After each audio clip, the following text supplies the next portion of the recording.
सुबह की पहली रोशनी के साथ गांव जिंदगी में जाग उठता है। रोज का निजाम चल रहा है। इस छोटे से घर में सादा सी जिंदगी गुजरते हुए ख्वाब खामोशी से पल रहे थे। अली की आंखों में एक ख्वाब था, लेकिन कोई रास्ता नहीं दिख रहा था। रास्ता मुश्किल लगता था। रोज की जिंदगी गुजर रही थी। बाप जमीन से रिस्क निकालता था, बिना किसी शिकायत के। माँ हर दिन को मुस्कुराहट के साथ गुजारती थी। गांव की सादगी ही उसकी सबसे बड़ी खूबसूरती थी। स्कूल पास था, लेकिन ख्वाब अभी दूर। फिर अचानक जिंदगी ने इम्तिहान लेना शुरू कर दिया।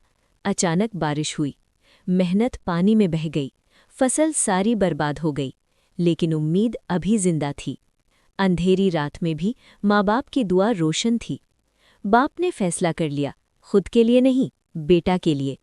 ये पैसे नहीं थे, ये एक मुस्तकबिल था। और बाप ने पैसे अली को दिए। अली ने पहला कदम सपने की तरफ बढ़ा दिया। मेहनत चुपचाप होती है, मगर बोलती बहुत है। वक्त गुजरता गया और अली मजबूत होता गया। आज मेहनत का फल मिल गया। उसका रिजल्ट आ गया। गांव ने अपनी कामयाबी खुद महसूस की। ये मुस्कुराहट हर कुर्बानी का जवाब थी।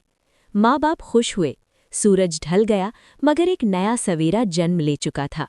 जहाँ दुआ और मेहनत हो, वहाँ कामयाबी जरूर आती है।